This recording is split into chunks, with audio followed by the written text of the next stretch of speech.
Kensington Palace, London. The world's press has gathered for the biggest piece of royal news in ages. The nation's most famous younger brother announced his engagement to Meghan Markle. Prince Harry is getting married to his girlfriend, Meghan Markle. Just an amazing surprise. It was so sweet and natural and very romantic. He got on one knee. It's wonderful. Harry has clearly finally found someone he feels, comfortable and happy with. The fact that I fell in love with Meghan so incredibly quickly was sort of confirmation to me that all the stars were aligned, everything was just perfect. It was this beautiful woman just sort of literally tripped and fell into my life. I fell into her life. It's an unusual royal romance. Fifth in line to the British throne, falls in love with an American actress, a biracial divorcee. And it's a story that surprised everyone. So, did you hear your sister's dating Prince Harry? But then Harry has always done his own thing. So who is the woman who's met her handsome prince? We'll be speaking to Meghan Markle's friends. Meghan Markle is a smart girl. She knows what she wants, and she gets it. If you're going to be a princess, I think that certain things have to be sacrificed. And in a new interview with her half-sister Samantha. The tabloids wanted to create this African-American rags to riches Cinderella story, which is so far from reality. Just how unusual is this in the story of the royal family? Actors and actresses are just like kings and queens. They're performers. How will Meghan Markle find adjusting to the formality of the royals? You've got to kind of understand about royal protocol and royal etiquette and the things that you do and you don't do. And what will this marriage do for the British royal family and its image around the world? We are not used to having somebody with such prominence in the royal family who is of different heritage and ethnicity. London, England, October 2016. The news breaks that Prince Harry is dating American actress Meghan Markle. The actress Meghan Markle. She's only been dating him for a few months. They've still never been seen together in public. The story takes everyone by surprise. Harry is a British royal, while Meghan is an American actress, best known for her role in the hit legal drama Suits. People who weren't familiar with that TV show didn't really know who she was. It's not like she was a big Hollywood celebrity or a big California actress. She was not on a lot of people's radars before that news broke. Oh, yay! Thank you for watching. Hi there. So how has Meghan Markle ended up on the verge of joining the royal family?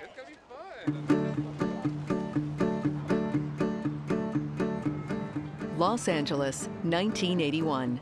Meghan Markle was born 3 years before Prince Harry to a typically unconventional Californian family.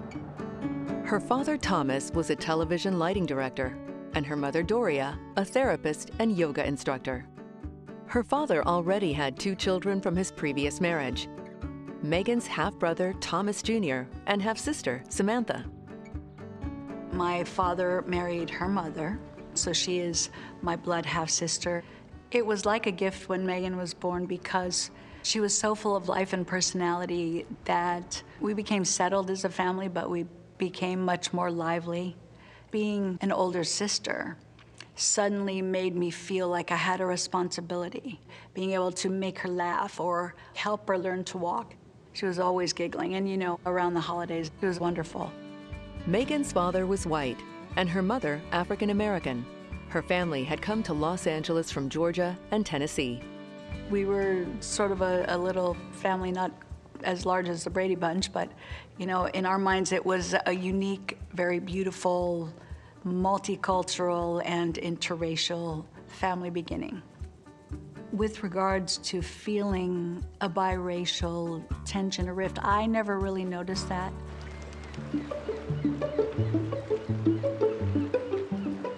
Out came Harry, not as a king, a shepherd, or an angel, but a pixie. Prince Harry might have grown up in an upper-class world with nannies and nurseries. But there was a big parallel with Meghan's early childhood. The royal author Andrew Morton, who claims that Diana, seen here in Cardiff last night, refuses to initiate divorce proceedings against Prince Charles.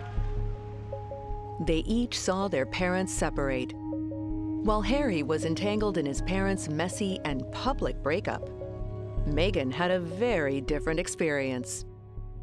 I don't think Meghan ever really noticed that there were two households. I don't think she felt a separation. My father and Doria were very good about giving her stability. You know, everyone let her know that she was loved. Both Harry and Meghan went to a private school. Harry boarded at Eton College, one of England's most expensive boarding schools. Its most famous pupils are, of course, Prince William and Prince Harry. And Meghan went to a Catholic high school in Hollywood, paid for by her dad's successful career lighting sitcoms, like Married with Children. Meghan's after-school activities included hanging out in TV studios on her way home. Every day after school for 10 years, that's where I grew up. I was there, which is a really odd place for a little girl to grow up, let me tell you. I remember, because I would be at the tapings and I'd be there all the time. And I'd be in, you know, I went to all-girls Catholic school, so I'd be in a little school uniform. But then you'd watch, like, Tracy Lords or Tia Carrera walk by in a school uniform. My dad's like, no, Meg, that's not the same. But being around the TV industry clearly had an influence on Meghan Markle. When Meghan went to the sets with Dad, particularly Married with Children, she could envision herself there. She was able to sit there and absorb everything that was going on around her and really learn at an accelerated rate. I mean, talk about on-the-job training. Traditionally, British princes married aristocrats or foreign princesses. More recently, Prince Andrew married Sarah Ferguson, who was called a farmer's daughter by her father. Kate Middleton came from a well-to-do family, but her great-great-grandfather was a coal miner. With Meghan, an American divorcee actress, it seems like yet another social frontier has been crossed, although royalty has always had a thing about actors. Virtually every 18th and early 19th century prince of Britain had at least an affair and usually a marriage with an actress. There's a natural affinity between monarchy and the stage. Monarchy is a performance. Actors and actresses are just like princes, princesses, kings and queens. They're performers. They wear funny clothes. They enact roles that no ordinary human being would do. Meghan was drawn to the world of acting at an early age. We were a very animated household, so I think it was sort of nature and nurture. By the time she was 6 or 7, she was involved in a little acting studio in North Hollywood. And she always seemed so excited to go, and when she came out of class, you know, she was always really excited telling us about some of the things that she did. So we could tell Meghan early on was just a handful of characters busting to get out. The different sides to Meghan's personality meant that she didn't take the obvious route straight into the movies. Instead, she went to college, the first in her family. She studied theater and international relations, and worked for the U.S. Embassy in Argentina as part of her studies. What the world and what the media didn't look at and what they didn't know was that she served as a media liaison to foreign dignitaries, which is a very difficult position that requires a great deal of savvy and elegance. She's very, very classy, reserved, elegant, and educated. Meanwhile, Meghan's future boyfriend had joined the British Army after finishing his college education. Nothing was happening for the first few days that I was here, but things are picking up again now. Harry completed 2 tours of duty in Afghanistan and trained to be a helicopter pilot. While Harry was flying combat helicopters, back in the States, Meghan Markle's acting career was taking off. In 2011, Meghan appeared in the TV movie Random Encounters. These photos were taken during the filming by her co-star, Abby Wathan. I was the lead in the film, and she was playing my best friend. And we became almost like instant friends. I think she always kind of knew that she would be successful. Like, that's the kind of person that she is. She just knew it. Abby was with Meghan when she landed her first major role. Meghan and I were meeting for a glass of wine, and she told me that she booked this pilot that she had auditioned for, and it was really soon after Random Encounters, and it was like, that is so crazy. That pilot was for Suits, the series that would make Meghan Markle's name. Meghan Markle had just landed a huge role on the legal drama Suits. But while she was shining in the spotlight, her personal life was a different story. Her friend, Abby Wathen, explains. Meghan and I actually bonded because I was married and she was getting married. So I was invited to her wedding, but I couldn't go. And then we both went through divorces. So we actually bonded on that too. Meghan married her boyfriend of 7 years in 2011, film producer Trevor Engelson. But the marriage lasted only 2 years. Meghan, she's not one of these people that like dwells on, I was destroyed. And Meghan was really, it was great to feel empowered. You know, I feel like she took her power back. So it wasn't right. It wasn't the marriage she needed to be in, and she moved on.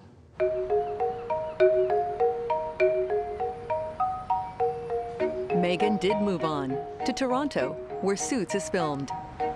It would be another 5 years before Prince Harry would come to visit her there, and her laid-back lifestyle was a world away from that of most royals.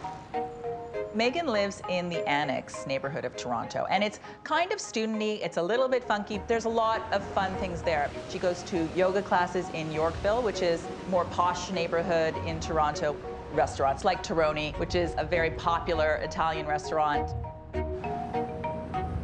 In Toronto, Meghan started writing about her life. She created a blog called The Tig, named after her favorite Italian wine. It's got a lot of like cooking and travel and fashion and beauty, like really just about you. Yeah, it's an extension of the things that I just love, right? People would ask me like, where should I go for vacation? Or what's the best place to have the hidden gem of perfect bite of food? So I interview Michelin-star chefs. One of those Michelin-starred chefs was Tom Sellers, who became a friend of Meghan's after she visited his restaurant. This food, and I think it's rare sometimes to find someone that you actually feel is genuinely interested in what you're doing. She just loves food on all levels, I think. It doesn't matter if you're in a fine dining restaurant or you're eating out of a shack somewhere. Food brings people together, and I think Meghan's just a real, an amazing people's person. Royal correspondent Roya Nika remembers when Meghan Markle had to finally stop writing The Tig. The Tig was around for a couple of years before news of her relationship with Prince Harry broke, and actually she kept it going for several months after news of their relationship did emerge. I think there then came a time where the media were able to sort of pull out bits of her blog and make stories out of them, perhaps in a way that she wasn't that keen on, and she closed it down with a very heavy heart.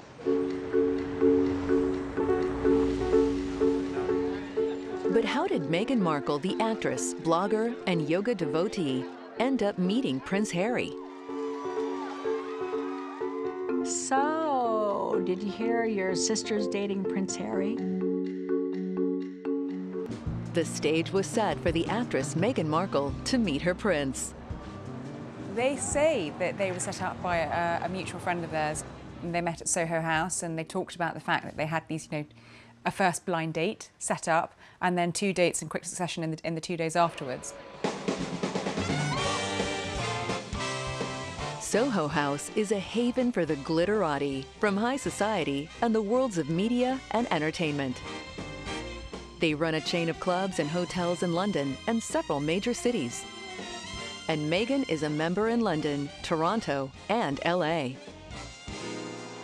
What's great about places like Soho House is that they are members club, and if you are part of that establishment, it means that you can't be seen to be taking photographs. There's lots of different rooms and alcoves where it's pretty dark and you can hang out, and really nobody's going to, bat an eyelid. PR guru Nick Eade got to know Meghan Markle when she hosted a glitzy charity event, the Global Gift Gala. She's very passionate about charity, and she was coming over to London, and we felt that it was a really great opportunity for us to have someone like her who's got great star appeal and also who's very eloquent to host the event. It was really great to actually be able to talk to her about what we were doing and why we were doing it. Meghan is very committed to charity and humanitarian work.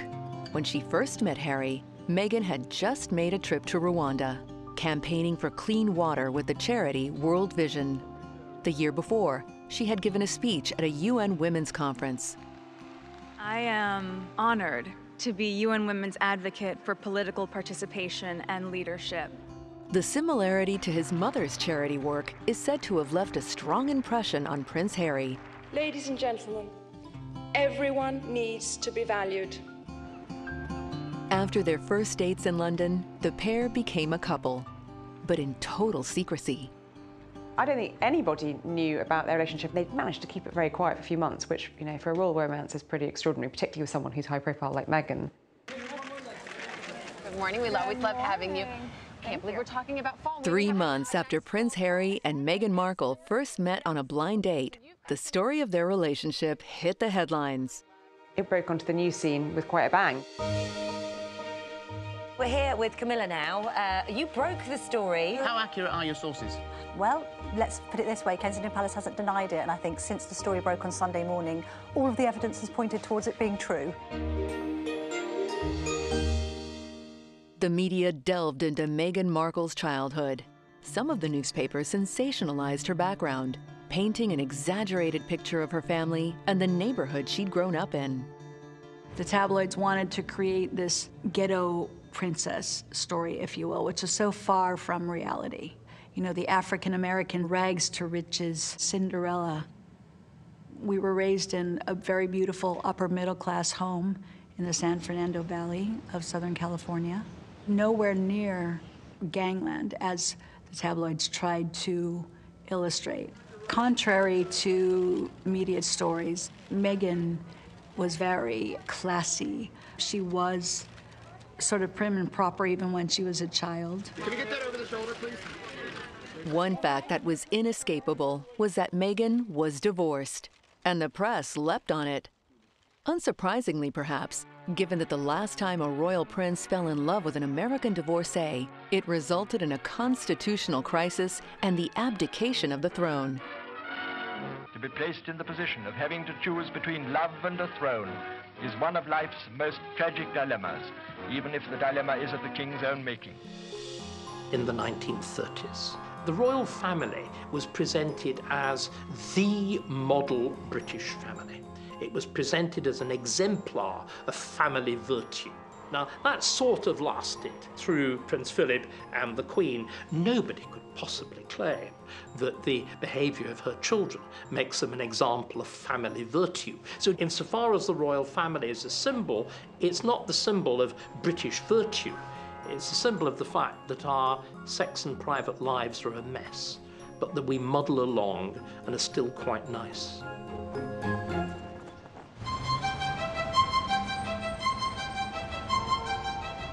While journalists dug up Meghan's school friends and old neighbors, the most caustic comments seemed to come from her half-sister, Samantha. This morning, there was a bombshell from Meghan's sister who described the actress as narcissistic, a social climber who always had a soft spot for gingers. Good gracious. I know. Comments which Samantha strongly insists she never made. I was quoted as calling her Princess Pushy. I never said those words. The truth is I never said any such thing. And there's no tape, no recording, nothing in the world that anybody could present to suggest that it was. The tabloids really milked that for all it's worth. So it created a divide between Meghan and I. And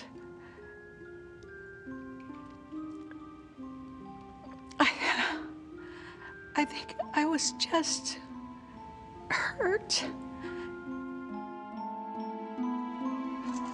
Meghan and Harry's relationship had become one of the most sought-after stories across the world.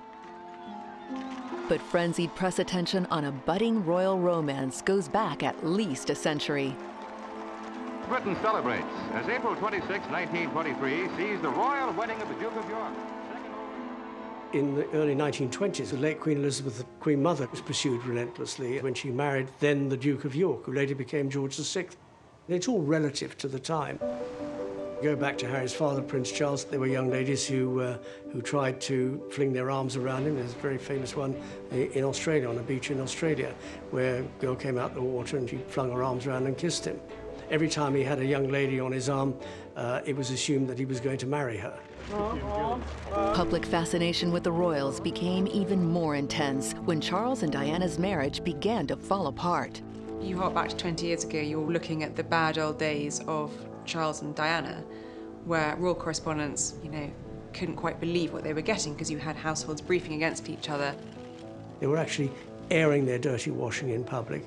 William and Harry probably felt quite rightly, although they were young at the time, that is this the right thing to do? The young prince's early lessons in how and how not to handle the press made a lasting impact on them both.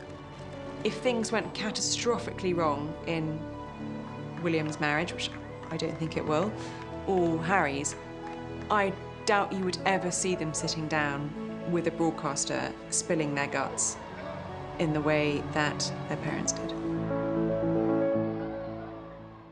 While the world's press clamored for the first photo of the couple, Harry and Meghan tried to keep their relationship as private as possible, much the same as royal couples before them tried to maintain their privacy before their engagements were announced.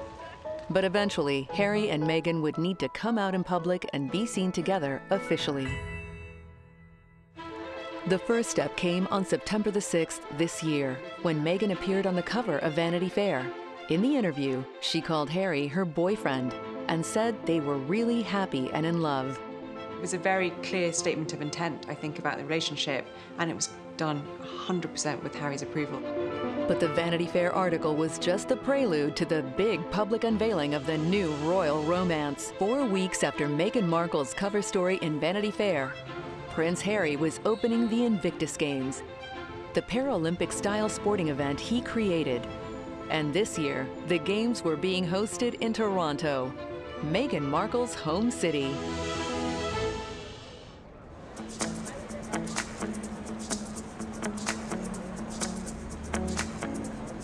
The Invictus Games has never been bigger, and the event now welcomes the wounded and the sick from 17 different nations. The Prince himself watched the training in Toronto this afternoon before the opening ceremony tomorrow. Toronto was buzzing, not simply for the Games, but also because this could be the first time Prince Harry was seen out in public with Meghan Markle. You knew she would be there. She lives in Toronto, but it was a question of which event would she turn up to, and it was a bit of a guessing game.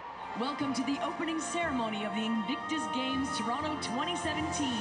Prince Harry was in the VIP seating next to the First Lady of the United States. But the woman closest to his heart was here too. The Prince's girlfriend, Meghan Markle, was spotted a few rows away. Close, but not close enough.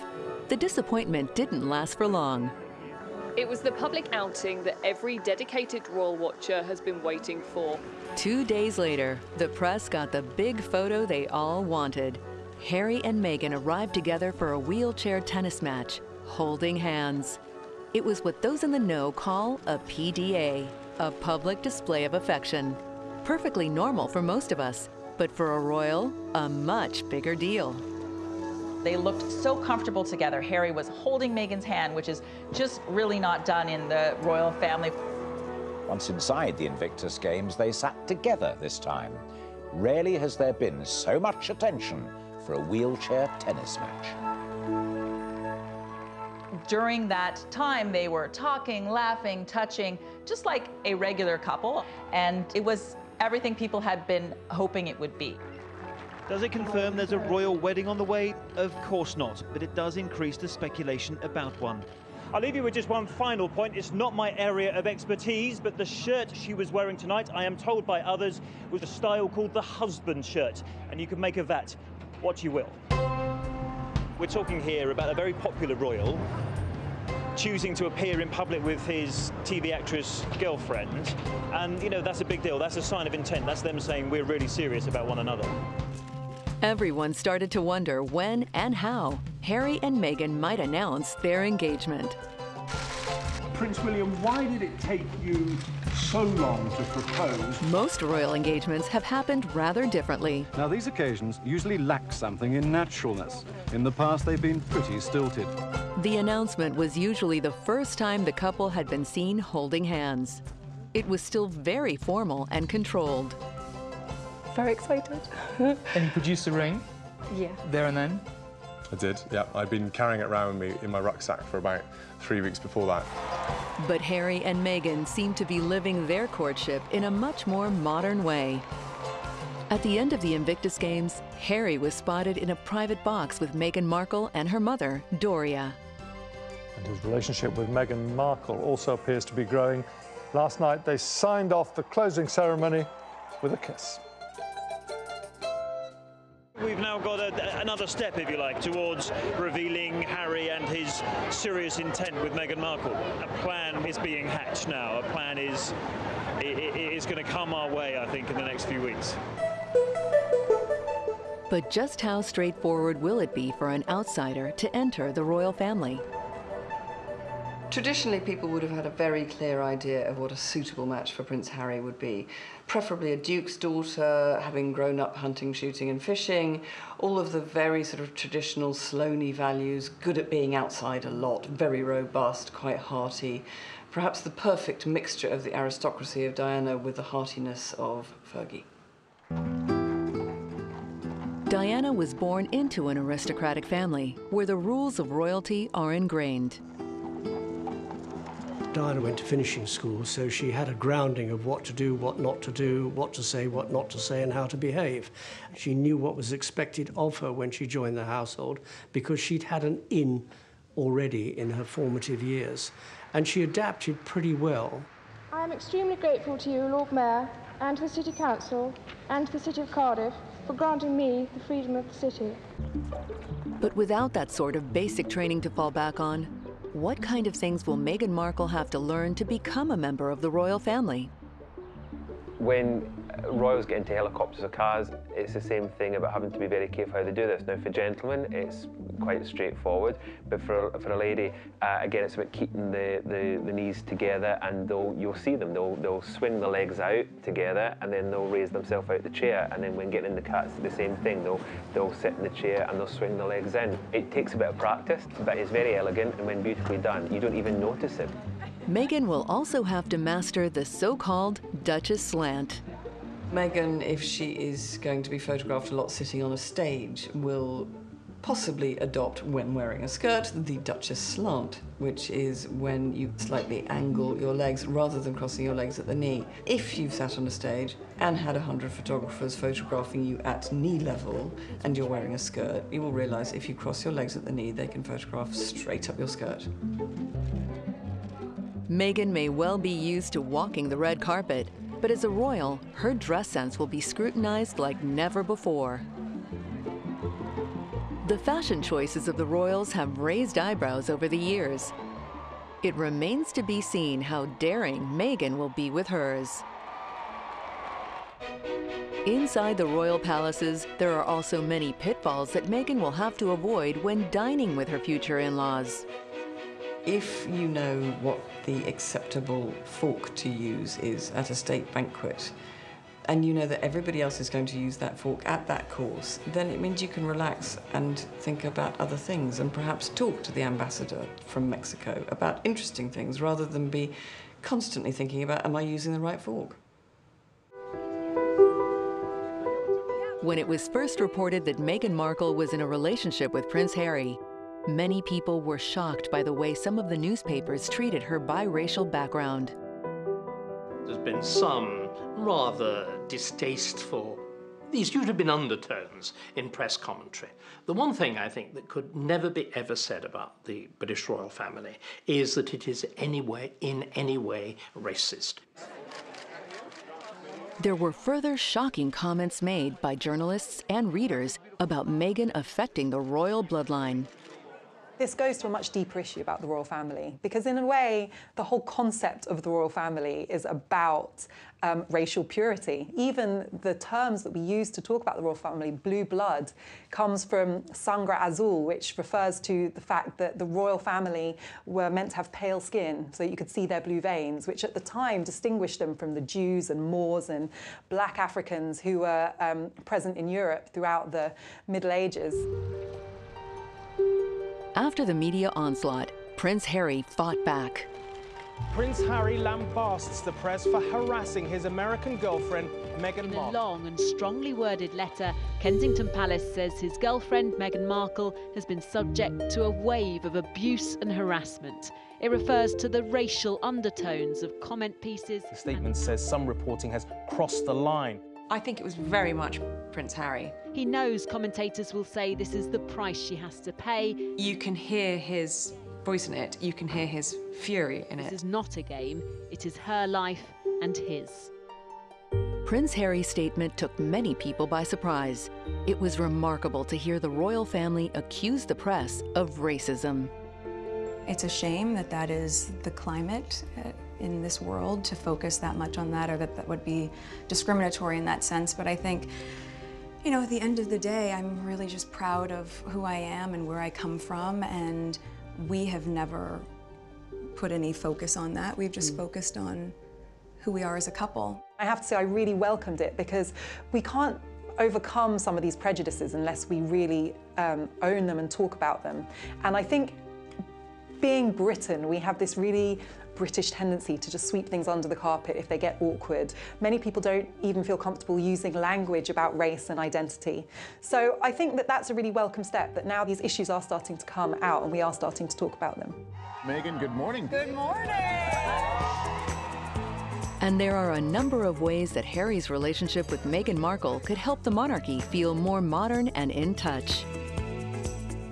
Harry has got something of his mother's talent for rubbing along with very different people. He can do mating without it seeming silly. And I think that someone like Meghan, with the fact that she is self-made, self-created, but also operates easily in Hollywood, in Toronto, in New York, is an independent figure in society in her own right. They seem to me to be rather an evidently good match.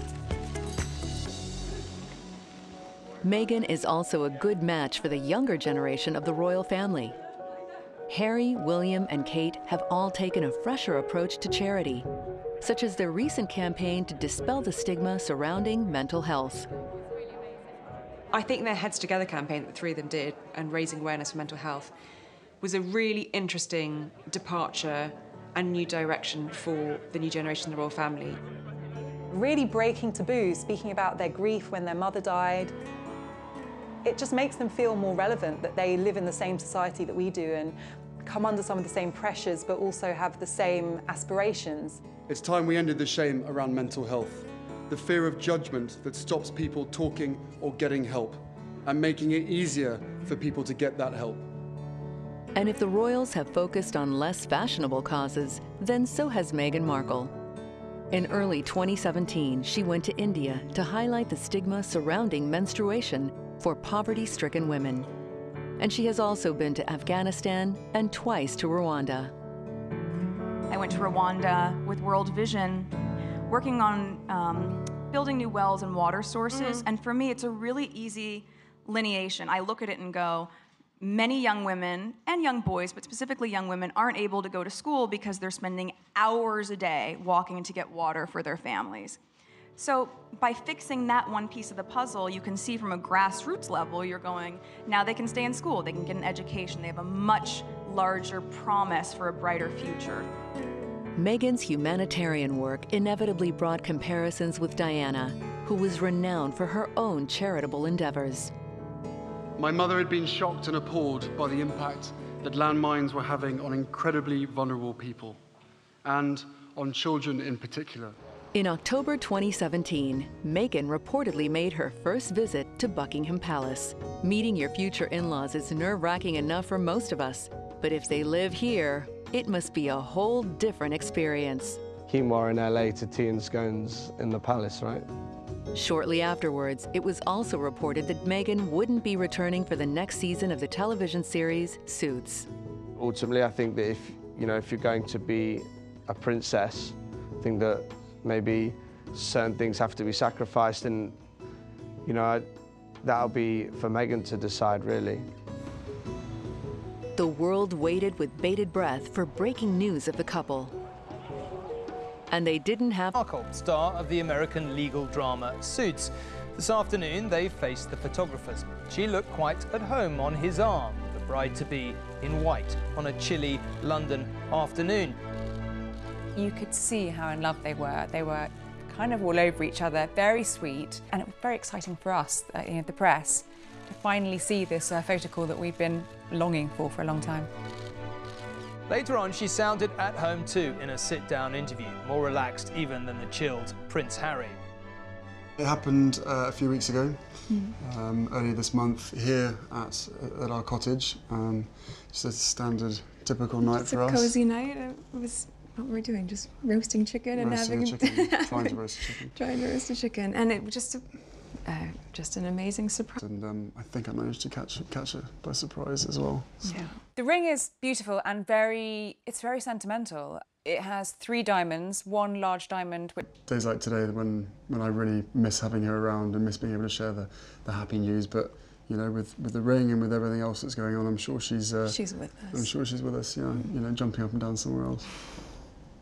I think everything about Harry's thoughtfulness and the inclusion of that, and obviously not being able to meet his mom, it's so important to me to know that she's a part of this with us, and I think in being able to meet his aunts and just different people who are so important to his mom, I'm able to in some way know a part of her through them and of course through him, and it's incredibly special, and it's perfect. So what kind of wedding might they have? And where are they likely to have it? It's going to be very interesting to see what Meghan and Prince Harry choose to do. Historically, royal weddings were private affairs, usually at the small royal chapel at St. James Palace. Westminster Abbey became the venue of choice in the 1920s, when the weddings became public spectacles. Wedding guests wait to honor the royal couple outside Westminster Abbey. More recently, Charles and Diana chose St. Paul's, the only time a royal wedding has been held there for 500 years. They're a different kind of couple.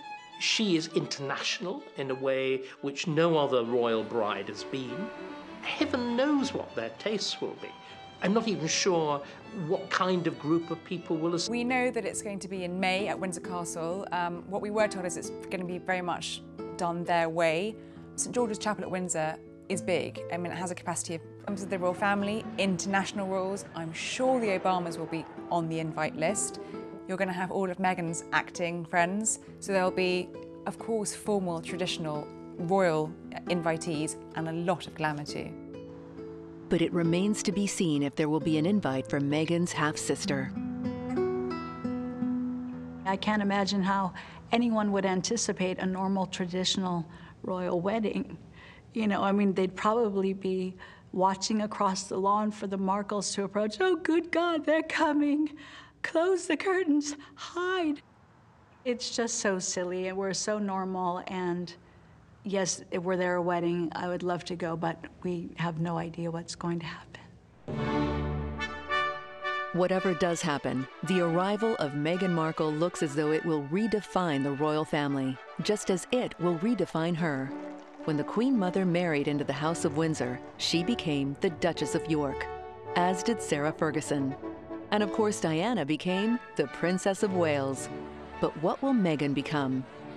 Like with William, on his wedding, you would imagine that the Queen would grant Harry a dukedom, so she's very likely to become Duchess. It's an extraordinary new chapter in the story of the royal family. The little girl from California who grew up to marry the fifth in line to the British throne. But it moves the monarchy forward and edges the royals one step closer to their people. I think this is simply a reflection of the world we're now in. The royal family has now become a global brand. This is the first globalised royal marriage.